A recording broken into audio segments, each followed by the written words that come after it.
तो कहानी के शुरू में हमें एक पुलाव आइलैंड दिखाया जाता है जो हमारी आज की फिल्म का नाम भी है। जहाँ पर एक छोटा सा गांव था। वहाँ पर एक लेडी बैठी रो रही थी। वो किसी को याद करके बहुत ज्यादा रो रही होती है। फिर उधर ही एक केव वार के अंदर रिचुअल काला जादू होता दिखाई देता है। उधर बैठी एक औरत किसी की तबाही के लिए काला जादू कर रही थी। इस जगह का आखिर क्या राज था? वो लेडी कौन थी जो रो रही थी? इन सब बातों का पता हमें कहानी में आगे जाकर चलेगा। अब कहानी में हमें आगे केट नाम की एक लड़की दिखाई जाती है जिसको ये सब नजर आ रहा था जो हमने अभी सब देखा, यानी कि कहानी में शुरुआत वाला सीन। उसे कुछ भी समझ नहीं आ रहा था कि आखिर उसे ये सब कुछ क्यों दिखाई दे रहा है। दरअसल केट के साथ अक्सर ऐसा होता, उसे अपने विजन्स ख्यालों में जो भी नजर आता वो पूरा दिखाई नहीं देता था, सिर्फ वो कुछ झलकियां ही देख पाती थी। खैर केट अपने सभी दोस्तों से मिलती है। इन्होंने छुट्टियां मनाने एक आइलैंड पर जाने का फैसला किया था। जब ये सभी वहाँ पर पहुँच जाते हैं तो उधर ही कैट की दोस्त को अपनी सुतेली बहन मिलती है जो अपने ग्रुप के साथ आई हुई थी। ये एक दूसरे को बिल्कुल भी पसंद नहीं करती थी और एक ही जगह पर आना इन दोनों का एक दूसरे को बिल्कुल अच्छा नहीं लग रहा था। मगर फिर भी खैर सभी अपने कमरों में चले जाते हैं। कैट को फिर से यहाँ अपने विजन्स ख्यालों में किसी आदमी की आवाज आती है जो किसी मौली नाम की औरत को पुकार रहा था। वो आदमी कह रहा था, हम कभी अलग नहीं होंगी। कैट इन सबसे घबरा गई थी। तभी उसके कमरे में उसकी दो दोस्तें आ जाती हैं। उधर बाहर केट का दोस्त जिसका नाम काई था, जो स्विमिंग पूल के पास बैठा अपने दोस्त से बातें कर रहा था, वो उसे बताता है कि वो कैट को बहुत पसंद करता है और बहुत जल्दी उसे भी वो सब बता देगा। वो उसके लिए एक ब्रेसलेट भी लेकर आया था। जब रात होती है, सब बैठे खाना खा रहे थे तो यहाँ पर कैट का दोस्त जब सिगरेट पी रहा था तो उसके पास एक औरत खड़ी थी जो उसे सिगरेट पीता देखकर बिल्कुल भी अच्छा महसूस नहीं कर रही थी। यहाँ पर हैरानी की बात ये थी कि कैट का दोस्त उस औरत को देख नहीं पा रहा था, मतलब कि वो एक आत्मा थी और उसी लड़के की मॉम जिसको अब सिर्फ कैट देख पा रही थी, जो कि काफी अजीब बात थी। अब अगली सुबह कैट के सभी दोस्त और उसकी दोस्त की सुतेली बहन का ग्रुप सब लोग मिलकर एक दूसरे आइलैंड पर जाने के लिए निकल जाते हैं। तभी वो सब जाते हुए अपने पास ही वही पुलाव आइलैंड देखते हैं जिसको कहानी के शुरू में देखा, जो उनका ध्यान अपनी तरफ कर रहा था। यहाँ पर वो सभी बोट चलाने वाले आदमी से उस आइलैंड पर जाने का कहते हैं, लेकिन वो उन्हें अंदर ले जाने से मना कर देता है, ये कहकर कि वो जगह बहुत खतरनाक है और वैसे भी वहाँ पर जाना मना है, इसलिए मैं आप लोगों को उस आइलैंड पर नहीं ले जा सकता।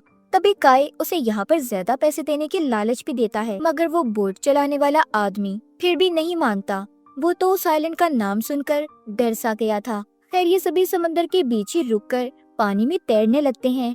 सभी लोग काफी मस्ती कर रहे थे। तैरते हुए कैट सबसे अलग हो जाती है। उसे पानी में बहुत से ढांचे दिखाई देते हैं जिन्हें देखकर वो बहुत ज्यादा डर गई थी। उसे अब वहाँ पर वही गार वाला रिचुअल, जादू, मरते हुए लोग, सब कुछ दिखाई दे रहा था, जिनको देखकर वो डर कर बेहोश हो जाती है। जब काई पानी से बाहर आता है तो सब उसे बताते हैं कि कैट अभी तक पानी से बाहर नहीं आई। अब वो दोबारा से समंदर में कैट को ढूंढने चाहता है। कश्ती चलाने वाला आदमी भी अपने एक आदमी को लेकर कैट को ढूंढने चला गया था, जो कि बहुत ज्यादा परेशान लग रहा था। उसकी परेशानी देखकर ये अंदाजा तो लगा सकते थे कि कुछ तो गलत है। कुछ देर के बाद काई कैट को पानी से बचाकर बाहर ले आया था। उसकी हालत बहुत खराब थी और बहुत ज्यादा डरी हुई नजर आती है। यहीं पर बोट चलाने वाला आदमी उन्हें बताता है कि ये जो आइलैंड है ना, उसकी अपनी ही एक कहानी है, इसीलिए मैं आपको उस जगह पर लेकर नहीं गया। वो बताता है कि एक औरत ने उस आइलैंड पर कर्ज दिया, बद्दुआ दी, जिसने आइलैंड पर रहने वाले सभी लोगों की जान ले ली और जो भी लोग मारे गए उनकी लाशें आज तक किसी को नहीं मिली। और अभी भी कुछ लोगों का कहना है कि उस आइलैंड पर कर्ज अभी भी फैला हुआ है, इसलिए सबको उस आइलैंड से दूर रहने का कहा जाता है। और आज जो सब कुछ कैट के साथ हुआ एक किस्म की वार्निंग थी कि तुम्हें यहाँ से जल्दी चले जाना चाहिए। वो तो इन सबको इतनी कहानी सुनाकर चला गया था, मगर इन्हें उस बोट चलाने वाली आदमी की बातों पर यकीन नहीं आता। सभी यहाँ पर गेम खेलने लगते हैं और शर्त लगाते हैं कि जो इस खेल में हार गया उन लोगों का ग्रुप कार्स आइलैंड पर एक रात गुजारने जाएगा। खेल शुरू होता है। कैट के दोस्त इस गेम को हार गए थे। कैट की दोस्त की बहन का ग्रुप अब उन्हें शर्त के मुताबिक उस आइलैंड पर जाने का कहता है। कैट जाते हुए अपनी दोस्त से ये कह रही थी कि मुझे अजीब अजीब ख्याल आ रहे हैं, जैसा कि उसी आइलैंड के। ये सुनकर उसकी दोस्त कहती है, टेंशन नहीं लो, दरअसल तुमने उस आइलैंड की कहानी सुनी है ना, तो शायद इसलिए तुम्हें ऐसे ख्याल आ रहे हैं। कैट की दोस्त की बहन का ग्रुप उन्हें आइलैंड पर छोड़कर चले गए थे। कैट के दोस्तों को सारी रात इसी आइलैंड पर गुजारनी थी, जो इनके लिए खतरनाक साबित हो सकता था। कैट अपने दोस्तों के साथ उस आइलैंड के अंदर आ गई थी। उन्हें वहाँ पर एक गांव दिखाई देता है, जहाँ पर रस्सी को बांधकर उसके इर्द गिर्द मूर्तियाँ रखी हुई थी। ऐसा लग रहा था कि जैसे उस गांव में जाना मना हो, उसका रास्ता बंद किया हो। मगर कैट के दोस्त उस रस्सी को खोल देते हैं। सभी उस गांव के अंदर दाखिल हो गए थे। वहाँ पर जब ये बने हुए घरों को देखते हैं, जिन पर कुछ अजीब सा लिखा हुआ था, ये सब कुछ देखकर सभी दोस्त उन चीजों का मजाक बनाने लगते हैं, जिस पर कैट उनसे कहती है कि उन्हें ऐसा नहीं करना चाहिए। और इसी तरह रात भी हो गई थी। काय उन सबको बताता है कि मैंने इधर एक खाली घर को देखा। आज रात हम सब उस घर में सो सकते हैं, जो जंगल में कैंपिंग से तो बेहतर ही होगा। सभी उधर जाकर सो जाते हैं। काय के दोस्त को तभी कुछ महसूस होता है, जैसे इन पर किसी ने नजर रखी हो। कैट भी जब आधी रात को उठती है तो उसे किसी औरत की रोने की आवाजें आ रही थी। जब भी उस आवाज का पीछा करती है तो उसे अपने विजन्स ख्यालों में एक औरत नजर आती है, जो किसी आदमी को पकड़कर बहुत ज्यादा रो रही थी। वो आदमी मर चुका था। गांव के सभी लोग उधर जमा थे। वहाँ का लीडर सबसे ये कहता है कि आज यहाँ पर क्या हुआ, इसके बाद कोई इस बारे में बात नहीं करेगा। फिर उसी औरत को गार में दिखाया जाता है, जो एक भयानक रूप में थी और काला जादू कर रही होती है। मतलब उस औरत के साथ गांव वालों ने कुछ तो गलत किया था। और ये सब शुरुआत वाला सीन था। अब खैर सुबह हो जाती है। कैट उसी घर में थी जहाँ पर सब सोए थे। अब वो बहुत ज्यादा डरी हुई नजर आती है। मतलब जो कुछ भी उसने रात में देखा वो सिर्फ सोते हुए उसके सपने में आया था। ये सब अभी साइलेंट से जाने के लिए तैयार थे। समंदर के किनारे खड़े उसी ग्रुप का इंतजार कर रहे होते हैं, जो इन्हें लेने आने वाला था। मतलब शर्त के मुताबिक इन्होंने एक रात इस आइलैंड पर गुजार ली थी। शाम हो जाती है। इन्हें लेने कोई नहीं आया था। सब बहुत परेशान थे। कैट के दोस्त अपने फोन में कैट को सोते हुए सबकी तस्वीर दिखाती है, जो बहुत अजीब बात थी। वो कहती है, कैट हम सब उस वक्त सो रहे थे, तो ये तस्वीर भला किसने बनाई होगी। वहीं पर काय भी उस तस्वीर को देखता है।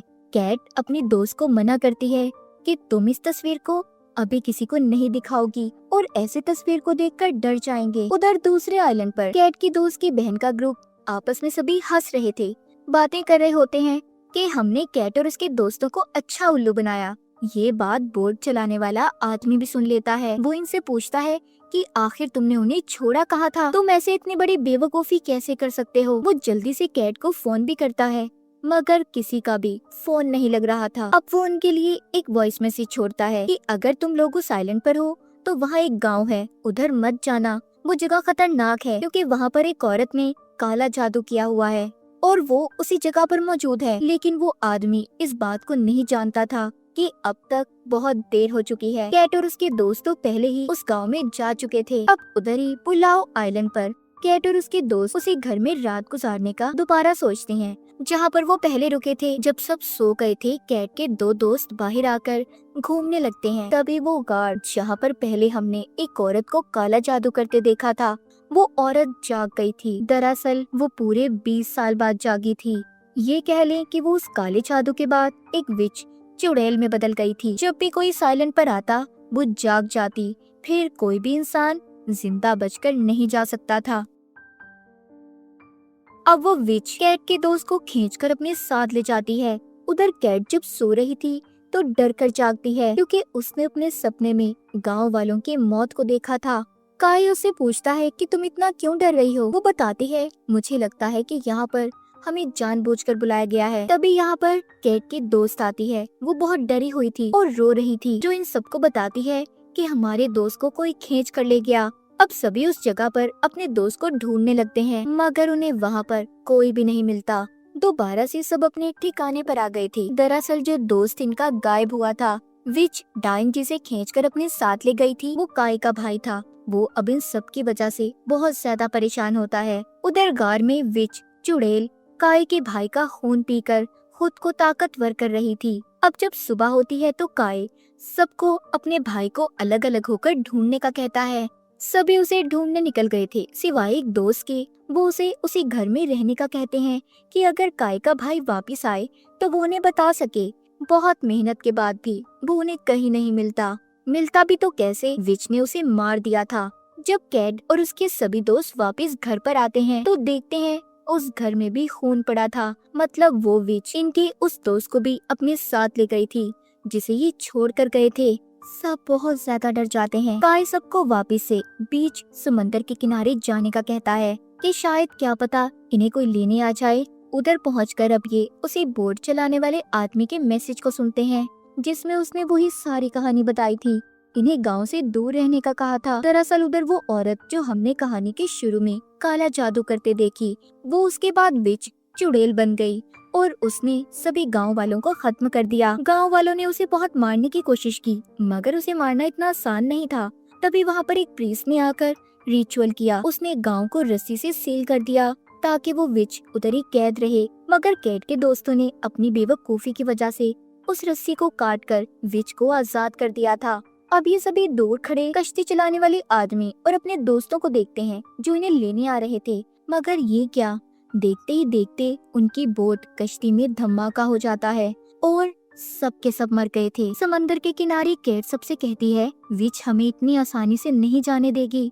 मैंने अपने विजन में देखा है, जो कुछ भी अभी हमने सुना ये सब हकीकत है। हमें सबसे पहले इस कर्ज, इस बद्दुआ को खत्म करना होगा जो इस गांव पर है। हम तभी यहाँ से बचकर निकल सकते हैं। ये सब मिलकर सबसे पहले रस्सी को दोबारा बांधते हैं। कैट को याद आता है कि उसने अपने ख्याल में एक कब्र को देखा था। जब ये सब उसके पास जाते हैं, जैसे ही कैट उस कब्र पर हाथ लगाती है, यहाँ पर उसे दिखाई देता है उस विच की कहानी कि असल में उसके साथ हुआ क्या था और वो विच कौन थी।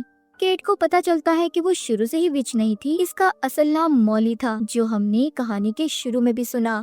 मॉली के गांव में एक दिन किसी दूसरे गांव का लड़का आया। इन दोनों को एक दूसरे से प्यार हो गया। ये शादी करके साथ रहने लगे, मगर ये बात मॉली के गांव वालों को बिल्कुल पसंद नहीं थी। इसलिए उन सब ने मिलकर मॉली के हस्बैंड को मार दिया, जिस वजह से मॉली पूरी तरह से टूट गई। फिर उसने गार में जाकर काला जादू करना शुरू कर दिया। मतलब कहानी के शुरू में जो औरत रो रही थी और जो काला जादू कर रही थी वो मॉली ही थी। फिर मॉली काला जादू करके एक ताकतवर विच चुड़ैल बन गई। उसने गांव को बद्दुआ दी और सबको मार दिया। सारी कहानी जानने के बाद केट इन सब के बारे में अपने दोस्तों को बताती है कि हमें उसी गार के पास जाना होगा, वहीं से सब ठीक हो सकता है। ये सब अब उसी केव गार की तरफ निकल पड़ते हैं। जब सब जा रहे थे तो रास्ते में मॉली इन पर नजर रख रही थी। एक नहर को पार करते हुए वो मॉली विच इन पर हमला कर देती है, जिसमें वो इनकी एक और दोस्त को ले गई थी। कैट बहुत दुखी हो जाती है। बचे थे तो सिर्फ 4 लोग। रात को ये जगह पर रुककर आराम करते हैं। कैट अपने दोस्त से बैठी जब बातें कर रही थी, तभी उन्हें किसी की आवाज आती है। दरअसल यहाँ पर मॉली विच इन्हें गुमराह करने की कोशिश कर रही थी। वो कैट के दोस्त के मॉम के रूप में इनके सामने आती है। तभी इनकी एक और दोस्त को अपने साथ ले गई थी। अब बचे थे तो 3 लोग, कैट, काई और उनका एक दोस्त। इनको अब वो गार भी मिल जाता है जहाँ पर मॉली विच अपना काला जादू करती और रहा करती थी। जब ये उस गार के अंदर जाते हैं तो देखते हैं विच इनकी दोस्त को मार रही थी और फिर इन पर हमला कर देती है। काई उसका मुकाबला करता है। तभी यहाँ पर कैट को एक गुड़िया मिली थी। जब ये उसे हाथ में पकड़ती है तो यहाँ पर उसे अब सारी कहानी समझ आती है। हुआ कुछ यूँ था, मॉली उस वक्त माँ बनने वाली थी जब गाँव वालों ने इसके हस्बैंड को मारा, फिर मॉली को भी मारा, जिससे उसका बच्चा पैदा होने से पहले ही मर गया। तो जो कर्ज गांव वालों पर था वो मॉली ने अपने बच्चे की वजह से दिया था। अगर मॉली का बच्चा जिंदा होता तो वो कभी भी इस तरह विच चुड़ैल न बनती। सब जानने के बाद केट उस गुड़िया को लेकर जब गार से बाहर भागती है तो उसके पीछे विच भी गार से बाहर निकल जाती है, जिसको काई और उसका दोस्त रोकने की कोशिश करते हैं मगर नहीं रोक पाते। मॉली विच ने उन्हें भी मार दिया था। अब खुद कैट के पीछे जाती है। कैट उस जगह पर पहुंच गई थी जहां पर मॉली का घर था। यहाँ पर कैट को उनके सभी बिताए हुए पल नजर आते हैं। तभी उधर मॉली भी आ गई थी जो कैट को मारने की कोशिश करती है, पर कैट मॉली को वही लफ्ज बोलती है जो अक्सर उसका हस्बैंड बोला करता था। कैट कहती है, तुमने अपने अंदर दर्द को छुपाया हुआ है मॉली, उसे बाहर निकालो। जब मॉली यहाँ पर अपने दर्द को महसूस करके रोने लगती है और पुरानी यादों को सोचने लगती है तो वो बिल्कुल ठीक हो गई थी। विच से अपने असली रूप में आकर मरने के बाद वाली दुनिया में चली जाती है। उसने गांव से कर्ज को भी खत्म कर दिया था और कैट को पानी में फेंक देती है। हम देखते हैं उसने कैट को उसी वक्त में भेज दिया था जब वो पहली बार अपने दोस्तों के साथ समंदर में तैरने गई थी। एक हाथ कैट को पानी से निकाल लेता है जो कि काई का था। कैट ये देखकर खुश थी कि उसके सारे दोस्त जिंदा हैं। उसने मॉली को भी विच वाले रूप से आजाद करवा दिया था। इस तरह उस गांव का कर्ज भी खत्म हो गया। तो कहानी के आखिर में हमें मॉली और उसका हस्बैंड दिखाया जाता है कि वो पहली बार कैसे मिले थे। और इसी के साथ इस फिल्म की कहानी भी यहीं पर खत्म हो जाती है।